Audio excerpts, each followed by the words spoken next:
मानस भवन के सफलतापूर्वक 50 वर्ष पूर्ण करने के उपलक्ष्य में यह कार्यक्रम आयोजित हो रहा है। 50 वर्ष की इस संपूर्ण यात्रा पर और इस प्रतिष्ठान को सफलता प्रदान करने के लिए जिन जिन महानुभावों का योगदान रहा है, मैं उन सबको स्मरण करते हुए आप सबको हार्दिक बधाई और बहुत बहुत शुभकामनाएं देता हूँ। आज हम सबके लिए प्रसन्नता का विषय है कि इस पवित्र अवसर पर राज्य के उप मुख्यमंत्री राजेंद्र शुक्ल जी हम सबके मध्य उपस्थित हैं। राजेंद्र शुक्ल जी राजनेता तो नहीं, लेकिन बहुत ही दृष्टिमान व्यक्ति भी हैं, संवेदनशील व्यक्ति भी हैं और विकास के लिए उनके मन में अनेक प्रकार की कल्पनाएं थी। आज भी जब ग्वालियर आए तो आने के बाद थोड़ी देर के लिए हॉल में बैठे तो सिर्फ कुछ चर्चा करने के लिए नहीं बैठे। उन्हें लग रहा था कि मैं ग्वालियर जा रहा हूँ, अगर कुछ कह दिया तो कुछ न कुछ लेके जाना चाहिए। और मुझे कहते हुए प्रसन्नता है कि काफी लंबे समय से वो प्लान कर रहे थे और अब वो काम पूर्णता की ओर बढ़ रहा है।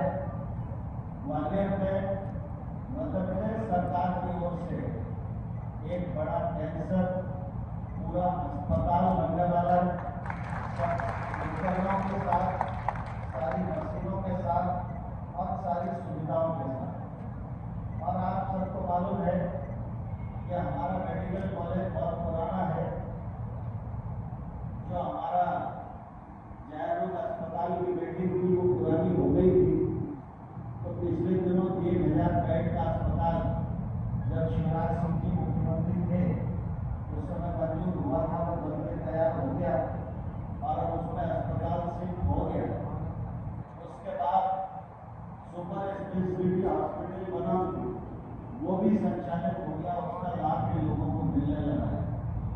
लेकिन हमारा मेडिकल कॉलेज, हमारी बाकी बिल्डिंगें, हमारे बहुत सारे ऑपरेशन थिएटर, हमारे हॉस्टल, हमारा नर्सिंग कॉलेज, ये बहुत प्राचीनतम भवनों में चल रहा है।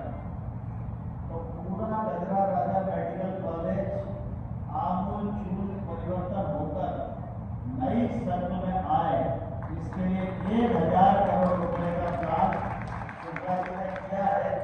और उसी का प्लान देखने के लिए वो आर्किटेक्ट आया हुआ था, तो उसके लिए वो थोड़ी देर के लिए आपसे अवकाश लेकर गए। ऐसे विकास पुरुष आदरणीय राजेंद्र शुक्ल जी का ग्वालियर के नागरिक के नाते मैं भी हृदय से बहुत बहुत अभिनंदन करता हूँ, बहुत बहुत उनका स्वागत करता हूँ। मानस भवन ये हमारे पूर्वजों की विरासत है। आज चंद्रकला साय नहीं है, डॉक्टर पापड़ीकर जी नहीं है, लेकिन आप सब इस बात को जानते हैं कि सनातन संस्कृति थी, है और आने वाले कल में निरंतर रहेगी। और इस बात को हमारे पूर्वज धनीभांति जानते थे और इसलिए उन्होंने तुलसी मानव प्रतिष्ठान की यहाँ स्थापना की। ये प्रतिष्ठान बन जाएगा, यह स्थान आध्यात्म के केंद्र के रूप में तब्दील होगा। यहाँ विमर्श होंगे, यहाँ आध्यात्म की चर्चाएं होंगी और मनुष्य अपने जीवन में ये सार्थक रास्ता खोज पाने के लिए इसे केंद्र के रूप में महसूस करेगा, ऐसी विराट कल्पना हमारे पूर्वजों की निश्चित रूप से रही। आज हम उनको स्मरण कर रहे हैं और इस विरासत को न सिर्फ हमें अक्षुण्ण रखना है, इस विरासत को और आगे बढ़ाने का प्रयत्न करना है। मुझे प्रसन्नता है कि मानस भवन में हमारे अभय पापड़ीकर जी, गांधी जी, महेश मुंदर जी, हमारे रामबाबू कटारे साहब लगातार प्रयास करते रहते हैं कि कोई न कोई कार्यक्रम हो और उस कार्यक्रम के माध्यम से मानस भवन का उपयोग हो और हम आध्यात्म को और सनातन को आगे बढ़ा सकें। यह प्रक्रिया निरंतर चलते रहने की निश्चित रूप से आवश्यकता है। हम सब सांसारिक प्राणी हैं और इसलिए संसार में अच्छाई है तो संसार में बुराई भी है, और जब हम सांसारिक जीवन व्यतीत करते हैं तो निश्चित रूप से कई प्रकार की बुराइयों का आवरण हमारी आत्मा पर भी चढ़ जाता है, और इससे निकलने के लिए आध्यात्म ही एक ऐसा रास्ता है जिसके कारण हम इससे आगे निकल सकते हैं। क्योंकि आज आप सब लोग देख रहे हैं, जगह जगह देखने को आता है कि फला व्यक्ति अच्छा भला था और सब प्रकार से संपन्न था और उसने आत्महत्या कर ली। एक पत्नी ने पति को मार डाला, पुत्र ने पिता को मार डाला। जगह जगह हम लोग आजकल सोशल मीडिया पर भी देखते हैं कि एक पिता अपने 3 पुत्रों को अपना पेट काट काट के परिश्रम करके पालता है, पढ़ाता है, लिखाता है और इस योग्य बनाता है कि वो कुछ बन जाए, लेकिन तीनों बेटे मिलकर बुढ़ापे में बाप को नहीं पाल पा रहे। ये परिस्थिति आज खड़ी हो गई और इस परिस्थिति से अगर हमें उबरना है तो निश्चित रूप से मानस एक ऐसा ग्रंथ है जो हमको प्रेरणा दे सकता है, संवेदना दे सकता है, श्रद्धा दे सकता है, समर्पण दे सकता है, बरसात दे सकता है और हम अपने जीवन की अंदर की ऊंचाई बढ़ा सकते हैं।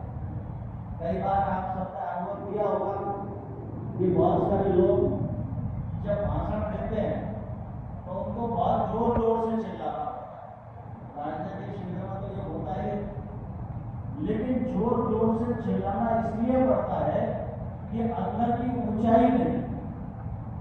अगर अंदर की ऊंचाई हो तो जोर से चिल्लाने की जरूरत नहीं है। शब्द की ताकत बाण से भी ज्यादा है। गोस्वामी तुलसीदास जी ने तब मानस लिखा, लेकिन मानस कोई सामान्य ग्रंथ नहीं है। हर चौपाई और हर शब्द एक मंत्र है। अगर गुरु आज्ञा से एक चौपाई को भजना शुरू कर दो तो ये लोग भी सुधर जाएगा और परलोक भी सुधर जाएगा। इसलिए हमारे इस मानस प्रतिष्ठान का निश्चित रूप से बहुत महत्व है और उसी व्यापक महत्व को दृष्टिगत रखते हुए हमारे पूर्वजों ने इस रचना का सृजन किया है।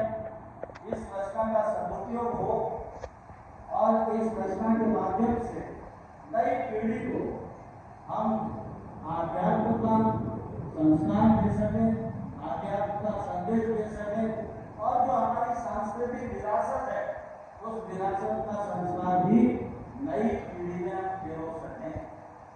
आज तक की जो पीढ़ी है उस पर निश्चित रूप से कमियां दिखाई देती होंगी, लेकिन फिर भी कुछ हद तक धर्म विराजमान है। लेकिन कई बार मैं सोचता हूँ, क्या किसी मंदिर में जाना यही धर्म है या किसी में पैर छू लेना सिर्फ यही धर्म है, या फिर जोर जोर से भगवान के नाम का नारा लगा देना, क्या यही धर्म है? तो मैं समझता हूँ कि ये हमारे सोच की अपरिपक्वता है, और मैं समझता हूँ सोच की अपूर्णता भी। जब हम धर्म के रास्ते पर चलेंगे, जब हम आध्यात्म के रास्ते पर चलेंगे, जब हम मानस को समझेंगे, तो निश्चित रूप से स्वाभाविक रूप से हमारे मन में विनम्रता भी आएगी, हमारे मन में कृतज्ञता भी आएगी, हमारे मन में श्रद्धा भी खड़ी होगी, हमारे मन में समर्पण भी खड़ा होगा। और जब ये अच्छाइयाँ हमारे मन में खड़ी होंगी, तो निश्चित रूप से हम आगे वाली पीढ़ी में ये पिरोकर जाने में सफल हो सकेंगे।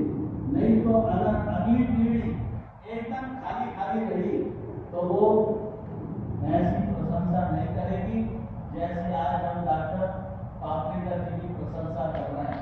हम तो अगली पीढ़ी निंदा ही करेंगे। इसलिए अगली पीढ़ी के लिए नहीं, हमारे जाने के बाद अगली पीढ़ी हमारी निंदा न करे, इसलिए हम भी संस्कार ग्रहण करें और नई पीढ़ी में भी संस्कार प्रभावित करने में अपनी भूमिका निभाएं, और इसका एक बड़ा केंद्र यह मानस प्रतिष्ठान बने।